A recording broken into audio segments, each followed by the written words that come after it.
We are started. Awesome. Great. Well, thank you everybody for attending today's webinar. Sorry for the short delay. We will be getting started now. Alrighty, so recording has started. You ready to go, Alex? Yes. Awesome. Perfect. So, hello everybody and welcome to today's webinar. My name is Sukhmen Nijjar and I will be moderating today's discussion. We are excited to have everyone attending today. Today we're going to have the chance to talk directly and hear directly from the founder and CEO of 1World Online, Alex Fedosseev. A little bit more about our agenda today before we get started. In just a few moments, I'll be introducing Alex, and we'll be hearing more from him to touch on our company vision, updates, and milestones since the launch of our crowdfunding campaign earlier this year. After sharing his thoughts, we'll have a panel discussion and follow up with a Q&A for everyone to ask questions directly to Alex or I regarding our company, our crowdfunding campaign, or any other questions that you might have. Before I pass it over to Alex, I'd like to give everyone a quick snapshot of what this year has been like for 1World Online. 8 months ago, we launched a crowdfunding campaign on Republic, and as of today, we have reached 232% of our funding goal, which is amazing.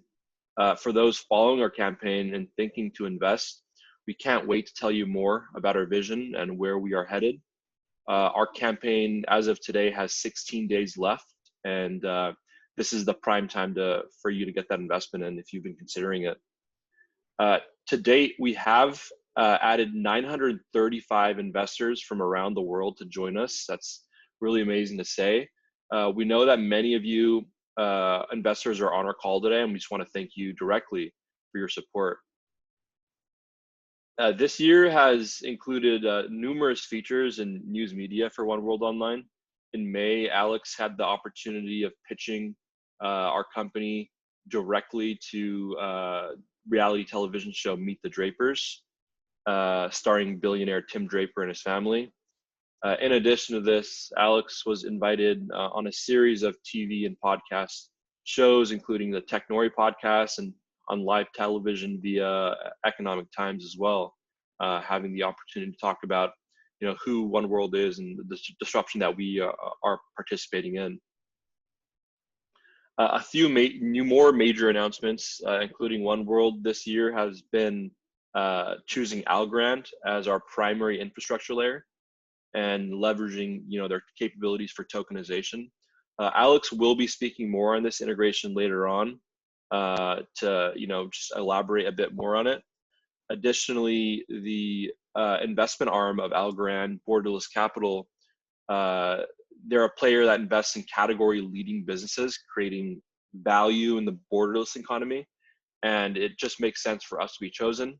We are a solution that is making use of the next generation of tools for digital media.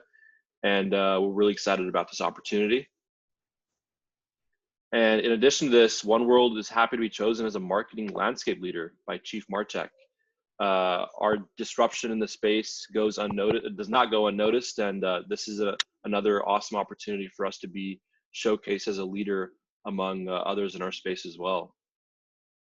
And with that, I'd like to pass it over to Alex to proceed with his part. Go for it, Alex.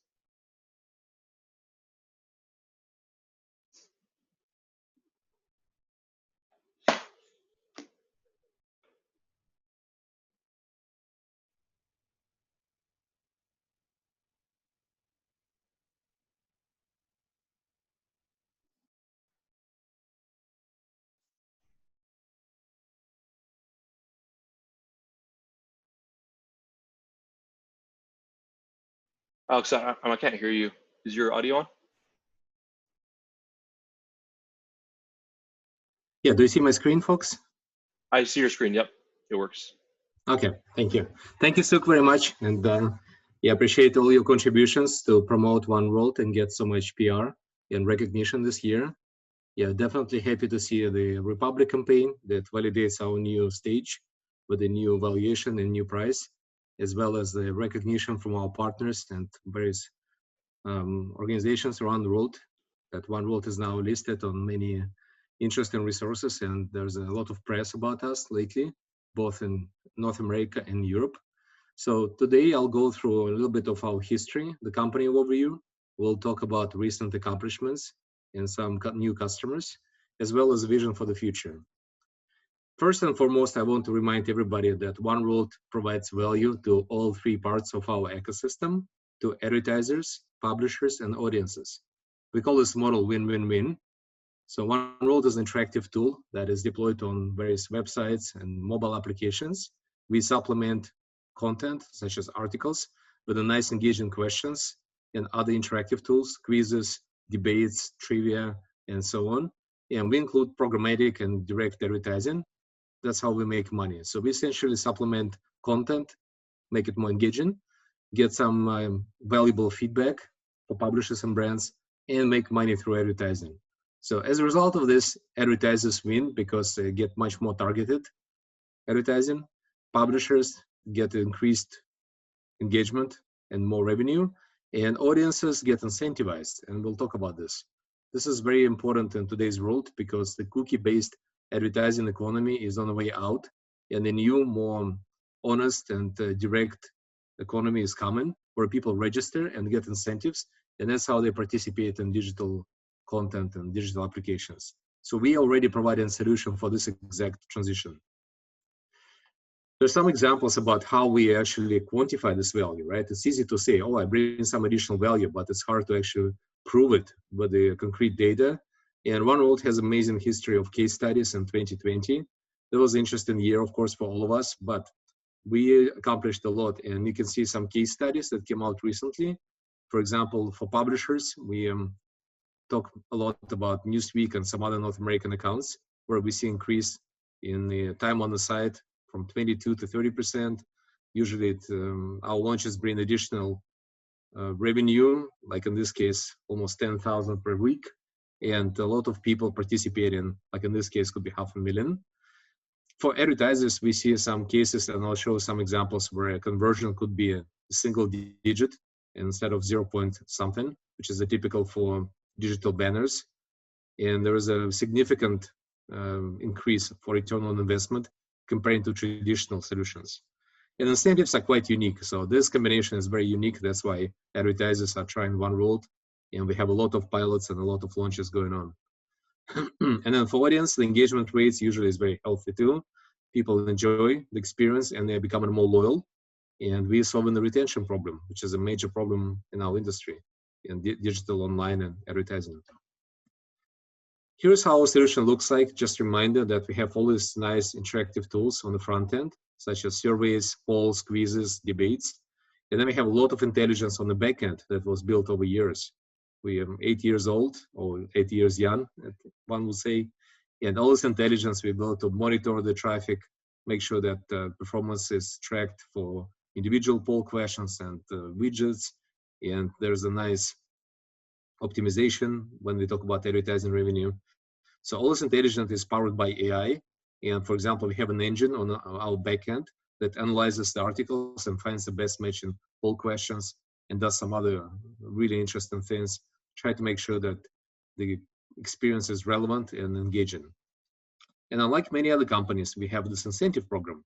So people on our network, they are offered to register at some point when they actively participate in. And this was actually fine-tuned recently to make this registration very custom. So depending on the publisher, they can set up different rules. How soon they invite people to engage and register, and what is the incentive, and what exactly happens after people registered, like landing page where they can do redemption. So all this now fully customizable, and 1World point system and tokens serving as an incentive tool to keep people motivated and keep coming back. And of course, as a result of this nice front end, back end, and incentive architecture, we have really efficient advertising campaigns. So our promotion is highly targeted and actually works. Now let's talk about the business traction. The many events happened this year, and I will walk you through some of them. Just a reminder about our general company situation. We are a California company. We're based in Silicon Valley in Redwood City, even though, of course, everybody works remotely nowadays. Since March, we are fully remote. The technology includes this interactive media units. I'll keep using this word, IMU. This is our core, the heart of our system. The attraction with customers is tremendous, and we'll talk about publishers, advertisers, and some partners. But if you look at our total system, we have more than 4,000 various partners registered in the system. And we already crossed 90 million votes, and this 22 million actually already turned to 24 million people that engaged in our platform. The market is huge. It's about 50 billion native advertising industry, and a very promising growth because it's becoming the #1 marketing segment, native advertising.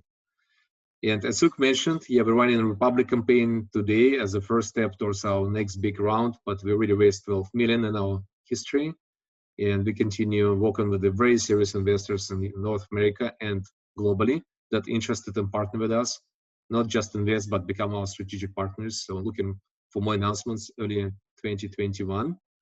And our business model is all based on the commission fee. So we take a share of the revenue coming through our tools. It could be a programmatic or automated revenue, or it could be direct deals when we sign these deals directly and bring to our network of publishers to deploy together with our tools.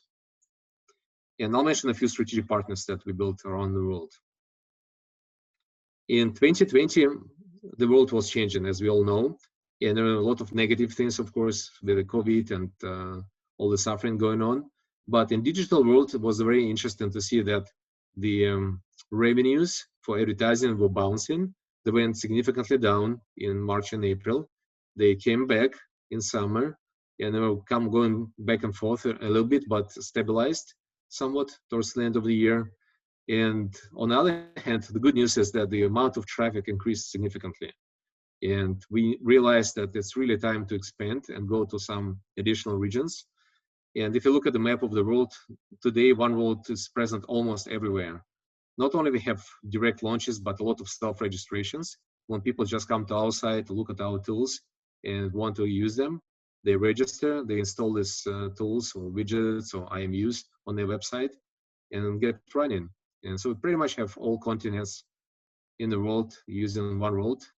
But what we realized is going to be going really well is the working with the big publishers in various regions, because during COVID times, they became much more open-minded and much faster in making decisions. That was a very interesting side effect of COVID, because everybody was losing money and trying to recover and trying to find new sources of revenue. As a result of this, we started in Africa, and I'll walk you through this, and it was super successful early this year. And we started repeating this experience in other parts of the world.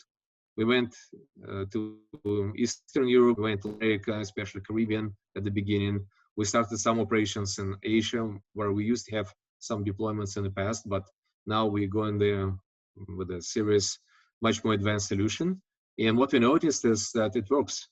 The global expansion during the COVID times, very much like it happened during the previous crises in 2001, dot-com era, or 2008, the previous financial crisis. There's a lot of opportunities. It's a problem, but it also makes things happen faster. When you come with a solution, the adoption is much, much more prompt. Okay, so we'll talk about these examples. So first, let me walk you through publishers development and talk about some examples. Our marquee account, as always, remains Newsweek, where we show the value of our platform on a high volume, high quality deployment with the obviously very well-known American publisher with more than 100 years of history. And we deploy it on each and every page of this website. You can see that every article is supplemented with our interactive tool, our poll question, and then we have advertising coming next to it. And there's some numbers from regional deployment that are very strong, and we usually when it comes to new publishers, we share with them this case study, and they're getting very impressed. And our US team, especially Robin and Dan, Robin is based in Sacramento and Dan in Colorado, did an amazing job this year to develop our network even further. You can see some examples. It's a very limited list. We have dozens and dozens of accounts in development right now, but some already launched.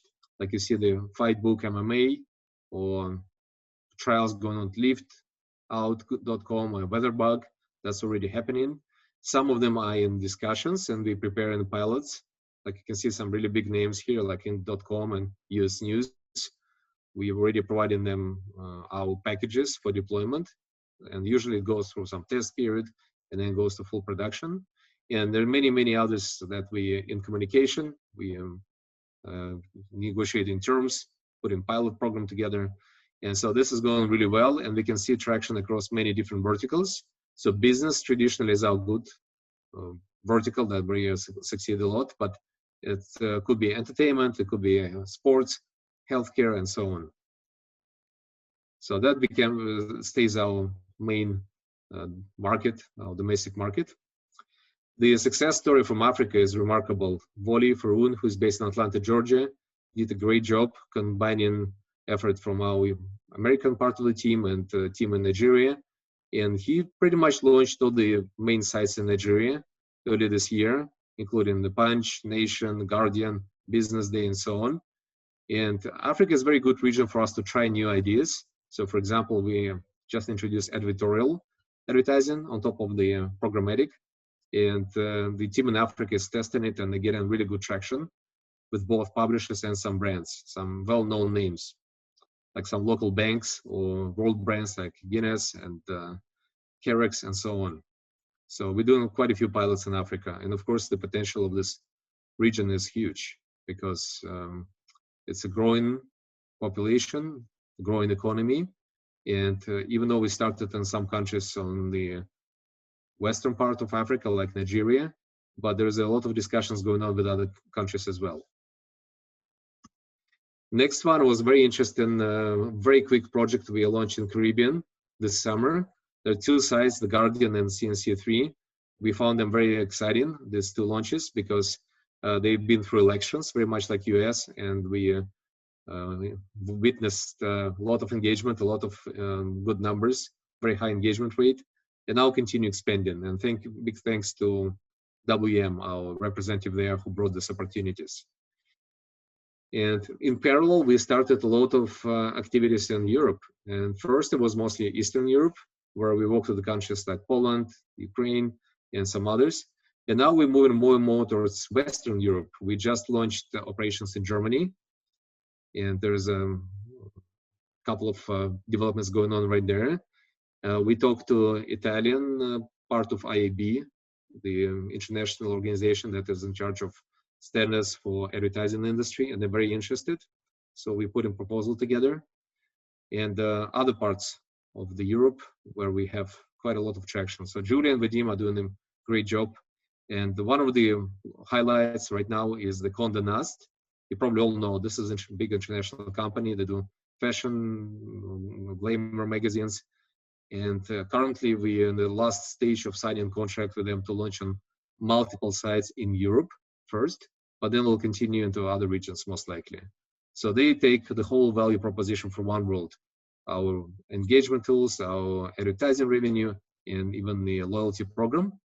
And we're just putting things together for the launch as we speak. And some deployments in Europe are very interesting from point of view also experimenting with different formats. Like for example, using our polls not only as an engagement tool, but also promotion tool. Like what you see here on the screen as example of Minfin. It's a financial site in Eastern Europe that is using our tools to promote certain articles by putting the poll of the day on the front page. And that works beautifully because we can do redirect from answering the question to the specific article automatically. And they get a lot of organic traffic this way to the articles of interest. Next one is very fresh. We started in Caribbean and Latin America, but now we have also 2 more team members, Aaron in Mexico and Daniela, who joined us in Brazil. And this is another high growth region with a lot of excitement. I'm happy to report that we just launched the first site in Brazil called Rio Vegas. And we're in the discussions with a few other pretty significant size publishers. And Brazil, as most of you know, is a BRIC country. So one of the fastest growing economies in the world and huge population. So we see a lot of potential for 1World. And I forgot to mention, but we support 30+ languages. So every country we go to, we have no problem of launching it. Like in this case, you can see questions in Portuguese. Aaron is running our operations in Mexico, so we also having some good traction, starting from Cultura Colectiva, which is a local website, but having conversations with others. And we, of course, support Spanish. We're doing examples in Italian language for Italy and German for Germany, and so on. So 1World is truly diversified international platform. All the places we go, we support local languages. And on the business side, just switching attention to advertising and some other business opportunities.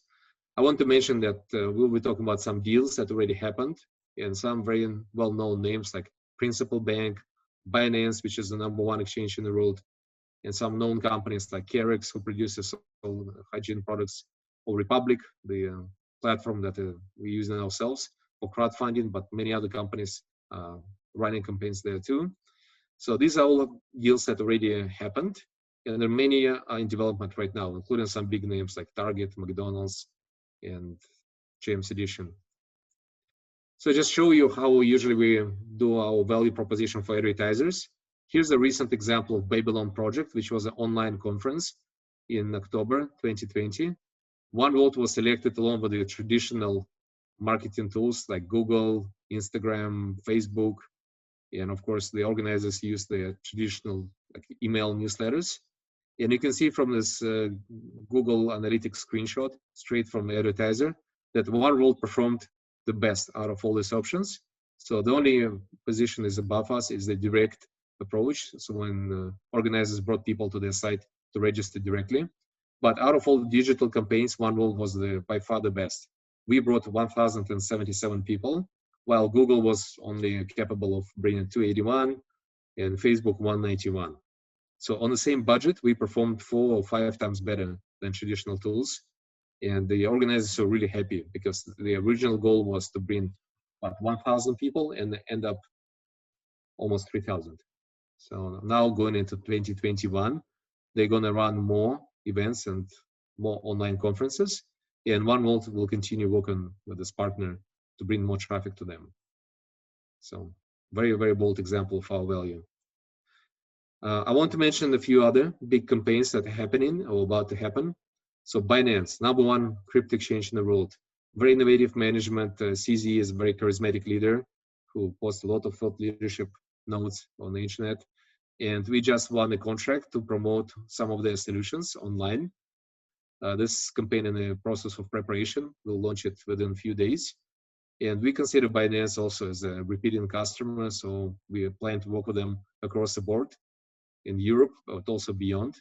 And really enjoy the vision, and it's a great company to be associated with because they are solid. They're one of the innovative leaders in our space, and of course, very well funded and making a lot of money. Second, a great case that developed by our European team is a Prior Match, which is a betting service, and we're launching it both desktop and mobile. As you can see, the mobile experience is also great, and that's where we see a lot of traffic going on recently. The world is going mobile, there's no secret, and 1World is well prepared. We have our responsive design, we have really nice logic to manage mobile deployments, and of course, it's a combination of traditional polls and also some interesting trivia questions, like in this case, it's about sports, and it's translated to various languages. So we're about to run this campaign again in Europe and then expand to other parts of the world. And this is our very recent development. This is not signed yet, but we're in very deep discussions with Microsoft. Some of you might remember that we did have a contract with Microsoft in the US in our early days and really enjoyed this partnership. We even built an application that works on the Microsoft mobile system. Now we are working on the main core product, Microsoft 365 in Europe, and they really love our solution because it's engaging. It's not just promotes what they want to deliver to the customers, the message, but also allows to register people and manage their customer journey through multiple touch points. That's very unique. Very few advertising solutions can do it. And so we developed 2 programs. One is to promote Microsoft through their telecom partners in Europe, such as Deutsche Telekom or Kyivstar. And the other part would be a direct promotion through Microsoft own deployments and their own online presence. So this is in development, and we should report soon when it's live. One thing I want to mention now on top of business and publisher development is just remind everybody about 1World team and partnerships. So you can see our team on this slide, and it's actually even bigger than this. We have more people that don't even fit in. At some point we'll update it, but you can see the structure. So we have our business team in North America and the engineering team in Europe, and many regional representatives around the globe: Asia, Africa, Europe, Latin America, and we continue actually bringing more and more representatives, sometimes not just by region, but also by country. Like recently, we signed a deal with a person in Germany, and we are working on the same arrangement in a few other countries. So that's essentially the 1World growth model, by putting more regional representatives and equipping them with all the tools and knowledge and databases, and help them run first with the help from headquarters, and then completely on their own. Like Africa is a good example. We have 2 ladies in Lagos, Nigeria, that were fully trained by our headquarters, and now they're absolutely self-sufficient and taking care of all the customers, both from technical perspective and from a content creation and account management perspective. And of course, we need partners too, right? Because there's so many angles in our solution. So for infrastructure, we continue working on Amazon, IBM, and a startup from San Francisco called Icon, in terms of integrating some of our features together.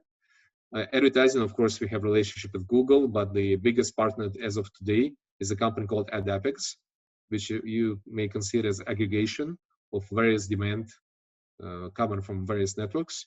And we enjoy this partnership. They're a great team and very supportive, very knowledgeable. So we're running actually both demand and supply side of their business for 1World benefit for our current campaigns, and a couple of other partners. On the data side, our main partner, which brings a lot of value, is a Hipster from UK. That's a company that developed an AI engine that we're using for some of our use cases, as well as some other regional partnerships like SoMin in Asia and Synth in Europe. And the big one that Suk already mentioned earlier is Algorand. This is our future forward-looking partnership that we're going to be focusing in 2021. It's a blockchain-based infrastructure to enable more applications. Like in our case, we built a marketplace based on Algorand as our top 2021 feature, and I'll talk about this a little bit. And of course, as many of you know, Liquid remains our main exchange, and Pillar remains our main wallet implementation. So 2 great companies, one from UK, another one from Japan and Singapore, and we continue working with them. And so I'll go through the forward-looking stuff. What do you think? Yeah, sounds good. Okay. So, folks, I'm really happy to share with you not only what we have today, but also what is going to be a 1World priority going into year 2021, because we all recognize that this is a lot of interesting things happening in our industry. The media industry is changing, and I think it's changing for good. There's a lot of frustration with the current state of digital media from all angles. People that consume news, sometimes it's really hard to find the sources they want and get quality content from credible sources. And with some polarization in society going on, it's becoming also challenging, as well as the social media. They are going through some sort of crisis, I should say. You probably know about Facebook, Twitter, YouTube, constantly showing up in US Congress or in front of European regulators and governments. There are a lot of concerns about the privacy, about how they deal with the controversial topics, including censorship to some degree. And there's a lot of push to restructure these companies and influence the media market. So for us, all this means a huge opportunity to fill in the gap, because 1World, first of all, it's interactive content, which makes it like really nice to supplement other content. But we deliver all kind of values, right? And in this changing market, we're looking for some interesting options. So let me just mention that we consider ourselves as a part of Web 3.0 movement. And the key definition of Web 3.0 is Internet of Value, or Internet where incentives are becoming the key for audiences to participate, not just read information, but participate actively. in responding to this information or contributing to this information, and essentially be part of ecosystem instead of just being a reader from like outsider watching the news but not having any voice. And there's a lot of innovation happening. It's mostly all about decentralized content delivery or incentives that enabled online on websites and mobile applications. So that's where we fit. In 1World, both from point of view of what we already developed, the modular solution that's easy to integrate to other sites, and our token economy with incentives, we already fit in. We already have the values that most of companies still developing or just started looking at. So what it means from the practical perspective, okay, 1World is Web 3.0 company, but do we have the tools? Are we really ready for this? I would say yes. And if you look at our history and our evolution of the company, you can see we started with what we call first generation interactive media units, where we only had interactive content, no advertising, no incentives, no nothing, just a simple engagement. That was the very beginning of the company from 2013 to 2015, I would say. Then the second generation of our interactive media units was about advertising and making money. So we did this in 2016. And so between that time and now, I would say that we built a really advanced system where we combine programmatic deals and direct deals into one nice solution. Probably remember the expression smart tag. That's how we do it. We combine these two pieces together and manage them seamlessly. And we collaborate with publishers because we can include their advertising stream as well. So that's our second generation solution. And now we're moving towards the third generation. We call it IMU 3.0. So what's changing is the universal container. So the widget, as we call it, now becoming much more advanced. Not only we can deploy our poll questions or quizzes or debates, but we're moving towards deploying any content. So it could be not just the poll question, but article with the image and a poll question on top of it. And I'll show you some examples. So that becomes a really valuable thing because now we combine all three values. We deliver content, we deliver interactive component attached to it, and we deliver advertising. So that's the ultimate solution for publishers because in this case, they receive the whole package through the same exact mechanism as before, no difference, and they make an additional money because there's more content, more advertising, and more interactive experiences. So again, everybody benefits. So that's our vision, our direction. And it's not only vision, we actually already developed the first version of this universal container, IMU 3.0, and demonstrated it successfully to our partners. And that's going to become our main theme in 2021. So here's some examples I want to show you how it looks like. So now in this universal container, you can see here, it could be, of course, the title of the article, some image, then actual content, and it could be split in sections. So we allow this split in sections. Then we have this interactive unit, which is a poll question in this case. And then at the bottom, there is still advertising that might be coming automatically or through a direct deal. So quite simple, interactive media unit, but the cool thing is that we can deliver it remotely. So when publisher goes to our marketplace and purchases this piece of content, it's automatically delivered to the website, no burden, no hassle, and it always get monetized. So more content, more advertising revenue, and more value for the consumers that come into the site. And very similar, we can deliver also video. You can see the other example where is a video, for example, some meditation classes, and then track content and add comment on top of it. So variety of formats, very powerful. And that's the milestone we just accomplished in December. Suk mentioned our relationship with Algorand and Borderless Capital. So we built our relationships in July. We demonstrated the first POC back in September.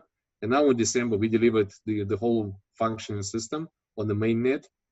And we got really good response. And of course, moving forward now towards the next milestone, which will be full production, fully baked solution that will be ready for deployment, not pilot mode, but for any of our publishers in our network. So in addition to polls and quizzes, now we can deliver articles. And if you think for a second about how huge this market is, it's absolutely stunning because that's one of the biggest markets in the world. Of course, you heard content is the king, and then the advertising comes on top of it. So that's where 1World is heading right now, and that's where we see a lot of potential. So with that, let me switch back to Suk. Thank you very much, Alex. And this is your opportunity to all the attendees to start submitting your questions in. We'll have a chance to ask them directly to Alex. But before we do that, Alex, I have a few questions for you as you're talking around things that I think would be interesting to expand on for our attendees. And then as we're answering these, hopefully we can get some questions from our attendees. So Alex, obviously it's very clear that, you know, since our beginning, since our inception, we've helped two main parties, publishers and advertisers.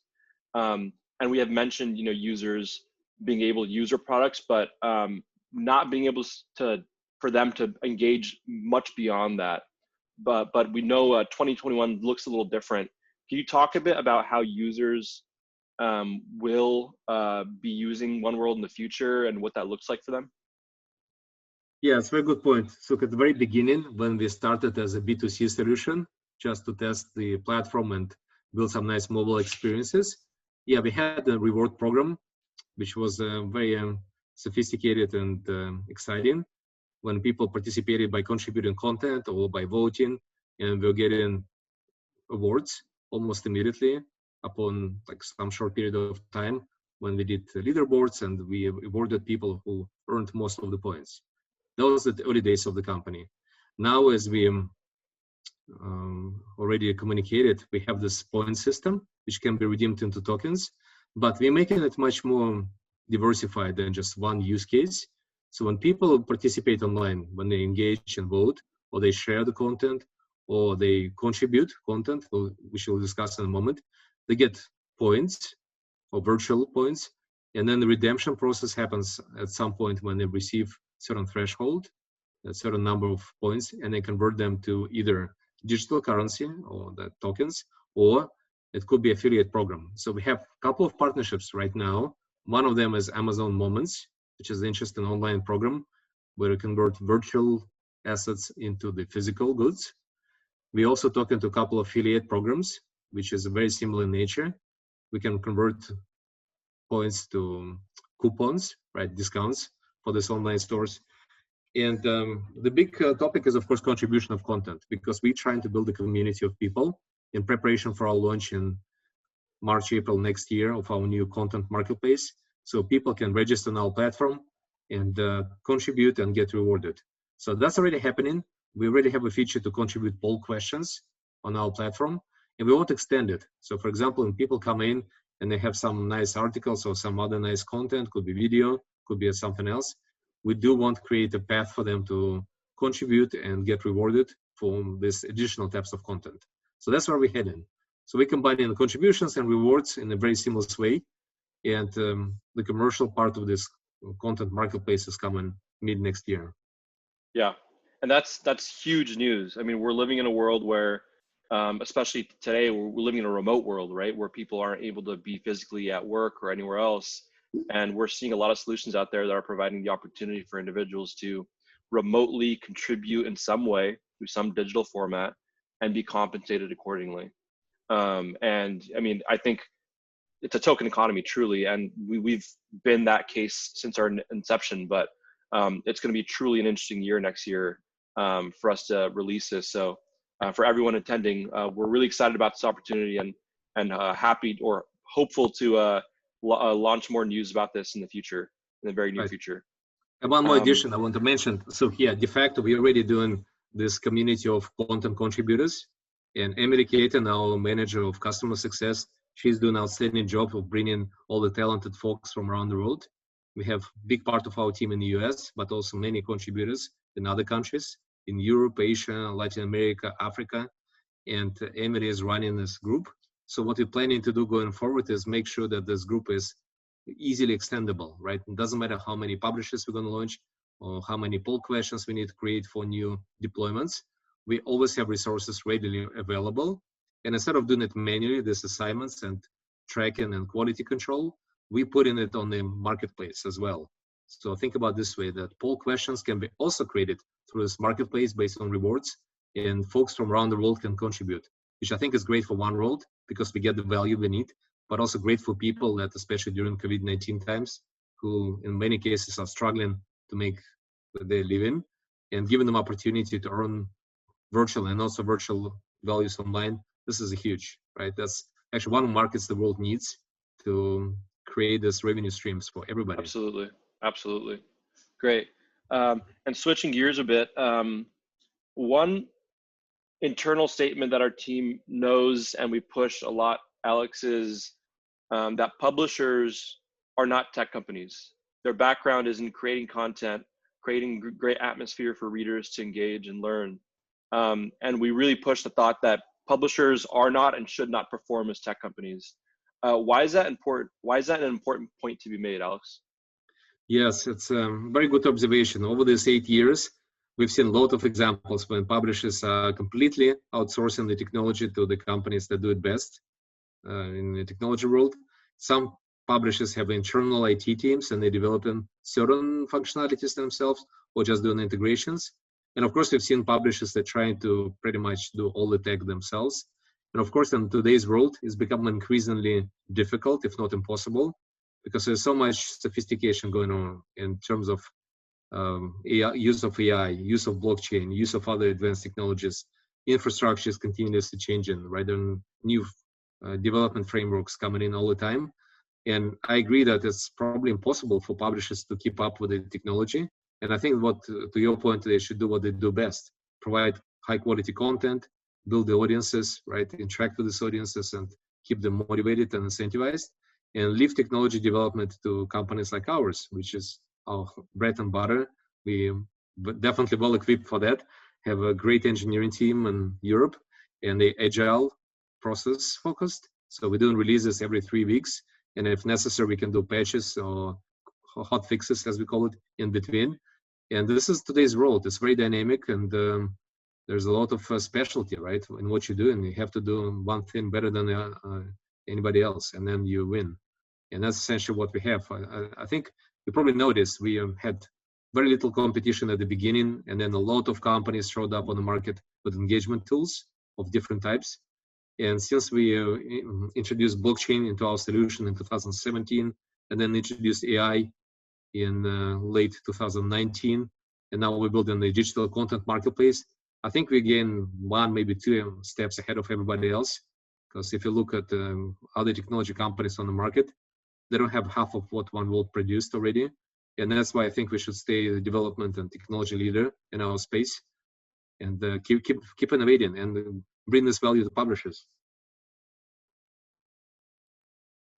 Absolutely.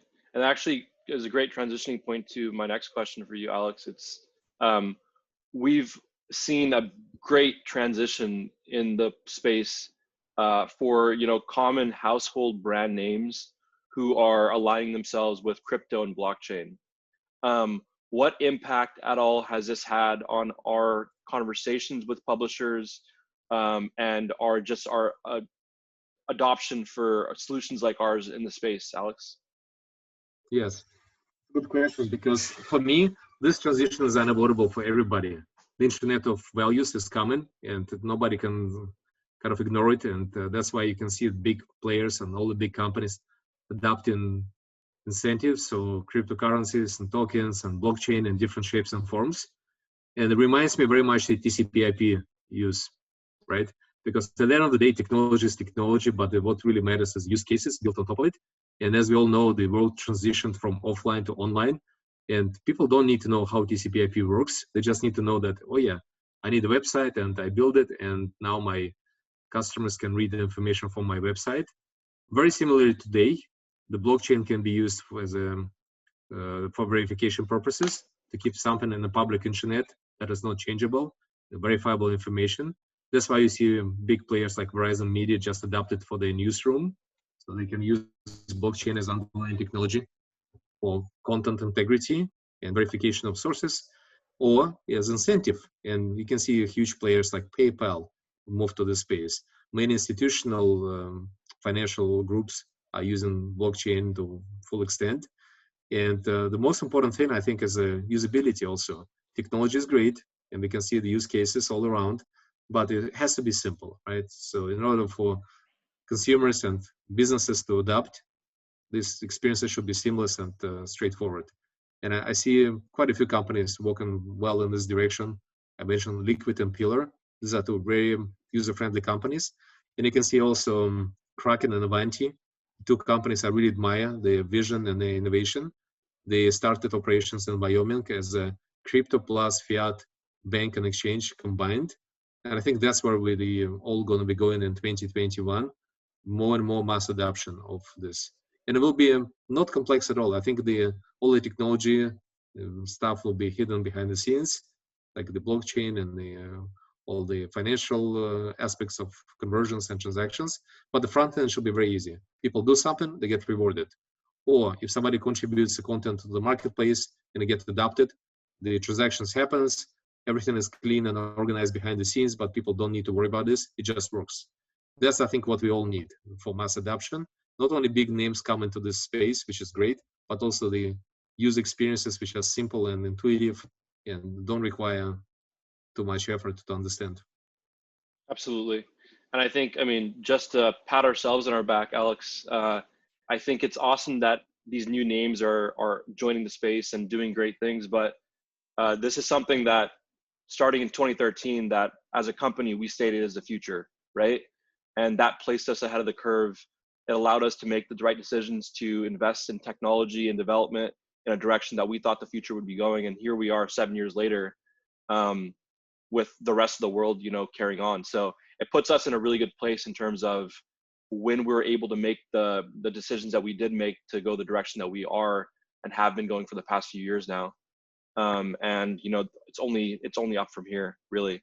The next question I have for you, Alex, you covered a couple really interesting points on regional growth from Europe to Asia to Africa and the Caribbean. It's an amazing feat to be able to say that we're in most of the continents around the world. I'm curious, were there any major learnings that our team experienced while this adoption or this growth was happening in these new regions? Yeah, that's a great question, because indeed there's definitely similarities but also significant differences between the regions. Let's talk about some of them, because I think we all understand that we need to be adapting to certain markets and the way how we operate there. Like, let's take India as example. I didn't cover it here because I think we're gonna announce a lot of Indian wins maybe in next session. But many of you know that we work with Times Group of India for years, since 2016 when they invested in 1World and we became partners. And it's an interesting region, but you have to learn how to support people in India because, for example, they very like phone calls still, and not having people in the country would be a non-starter because emails and messengers are not sufficient. You really need to have people on the ground to answer the calls in the time zone and take care of the customers, both businesses and clients. That's one example, right? Africa, also Vodi is doing an amazing job developing this region. And the same thing for the business development, even with all respect to remote tools, he, for example, had to travel to Nigeria just now to meet some of the customers face to face to help grow them further. Because remote is good, but not good enough. People really like human contact, and it's important for closing deals and developing business in this region. I also can see that speed of adoption is very different. It depends on the region. I can see some of the, not only region, by the way, it's also type of the customers. Of course, big publishers and small publishers, they act differently. Of course, big companies, there's more bureaucracy and more procedures versus small guys that can immediately make a decision. But even for the big customers, there's a regional differences too about how you have to negotiate your deals. Usually in publishing world, there's the commercial part of the house and editorial. And of course, there are executives at the top that care about both. And it's might be tricky because the interests of editorial team and commercial team are not always aligned. One team is in charge of the content, the other one in charge of the revenue. And they sometimes willing to sacrifice user experience in order to make more money, or vice versa. Editorial team kind of not supporting the business objectives sometimes all the way through as they should. So there's a balance, right? And we're trying to do it on a regional basis slightly differently. So Africa and India are very good learnings about how to deal with people face to face. Some parts of Asia the same way. Europeans are much more willing to do things just online. and they're very cautious about all the policies, right? And especially during COVID times. And like, for example, we just got an invitation to participate in IAB Europe, which is a great accomplishment at the big conference. Everything is online, and business introductions happening online. There's no need to meet face to face, and signing documents electronically is becoming a common theme. So there's some peculiar activities. And yeah, one last thing I want to mention about regions. What's really stunning, in some regions we have no competition at all. Like pretty much all the pitches we did in Africa, maybe a couple of dozens, not a single time they mentioned any serious competitor of 1World, which kind of good news for us. We can expand to this region without having any competition next to us. Of course, it's not the case in North America and Western Europe, because we do see competition almost like half of the time when you talk to some publishers and they already tried some solution and they maybe liked, maybe didn't like it, but we at least they were of something of the same type that 1World is offering. So these are some key observations. Great, thank you very much, Alex. And is there anything else you wanted to add before I make last statements for our campaign? I just want to summarize the year 2021 for 1World, like for everybody else. A lot of challenges, right? We were adapting to new reality and dealing with the decreased revenue budgets and all this policy changes around the world, right? And many bad implications of COVID-19 and all the economic slowing down. But I think on the positive side, this year was great for our company in many ways. We made huge progress on the product side. I think this full deployment of AI this year was tremendous. We extended our team with great individuals all around the globe, from Africa to Europe to Asia and Latin America, and that will continue. And I think this is our strategy, will remain into 2021, of course. So great team, great product, and of course partnerships. We're all about building an ecosystem. I don't believe that companies can be successful in today's world without building a whole ecosystem around them. And so when you see the slide with the many partners on the advertising side, on the infrastructure side, and supplementing our solution with their values, yeah, we work with all of them in a very partnership, like very friendly, very open way, like sharing our roadmaps, getting some additional values both ways, from us to them, from them to us. So I think it's also going to be great. And we'll talk about some additional developments next year, what else we build in, mostly for regional expansion, because I think there's some additional regions that might show amazing growth. Like Southeastern Asia is one of them, and I would say that also Middle East and some developing countries outside of the markets we're already in. So it could be a lot of good news we're going to share going forward. But it was a great year overall, and I think we're very optimistic about that we are in at the right time, in the right place, as you said, Suk. And what we envisioned many years ago is now coming true. And of course, we still need to do a lot of execution work, right, to shape it, to have nice user experience on one side and really deep intelligence on the backend side. But what we're doing conceptually now, there's no doubts we're in the right place, right? The Web 3.0 is happening, and we're certainly part of it. Absolutely. And we actually had 2 questions come in the past 2 minutes. Alex, if you can briefly answer on them. So the first question comes in from Sepond. I saw that your slide mentioned round B for investors. What do you mean by that? And secondly, do you have any activity in Iran or Switzerland? Yeah, great questions. Thank you, Sepond. Round B is going to be our next financing round. As you probably noticed, the Republic campaign is just a test where we validate our new price level. So we essentially went from $1 to $1.50 as a price of our share, which is this moment is a convertible note only with a cap. And round B is going to be a full-blown round. We announced it Q1, but we already have a board-approved 10 million total fundraising to expand our operations globally. We think it's really time to go into, as we discussed today, build more business to boost our company valuation to the benefit of all investors. And that's round B, and that's a big one. So 10 million round that we're about to start. Republic is just first step. And your second question, yeah, Iran, Switzerland, they both, we actually do have business in Switzerland. If you notice one of the logos, the Good Times, that's actually a Swiss website. Fabienne, the owner, she's an amazing entrepreneur, and Emily works with her very closely. We have our tools deployed, and she's connected to World Economic Forum, so we have some other interesting perspectives in 2021 to work together. If you have any interesting leads in Switzerland, we would love to discuss with you. We welcome all partners. In Iran, we don't have operations in Iran, but we do have some people in our ecosystem which are from Iran and live in Finland and UK. One of the companies which is our partner and they licensed our solution is called Swash. They do the browser plugin. You want to check them out. The founders are Iranian entrepreneurs, but they live in Europe. So I would say that just to continue this conversation, please feel free to approach us over email, and we'll talk about this more happily. Great. Awesome. And then second, yes, Igor, thank you for joining. Yeah, Igor is one of our investors and great supporters, and appreciate that you joining our conference today. Yes, financial goals for 2021, that's the question. We do want to continue our growth. We, as you probably remember, we made 2.4 million in year 2019. We're going to exceed it this year. We are very, very actively doing a lot of deals right now to close Q4 on a very positive growth and kind of compensate for the losses of Q2, because Q2 was much weaker than year before. Q3 was okay, and Q4, as always, we want to make it super strong. So please watch for our updates. As always, will come in the early 2021. So the year will be up overall for us in 2020.